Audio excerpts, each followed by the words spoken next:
Polda Aceh membongkar kasus perdagangan anggota tubuh satwa liar yang dilindungi senilai 6,3 miliar rupiah.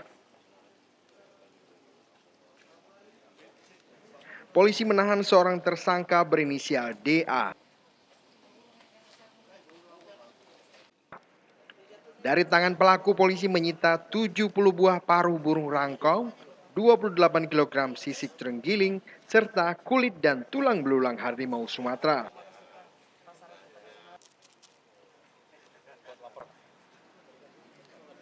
Kapolda Aceh Irjen Pol Wahyu Widada mengatakan, barang bukti tersebut disita dari hasil operasi tangkap tangan yang dilakukan di Jalan Berentakengon di kawasan Kabupaten Bener Meriah.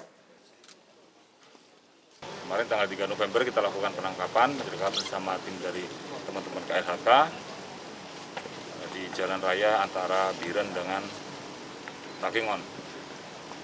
Ada beberapa jenis yang kita tangkap barang buktinya.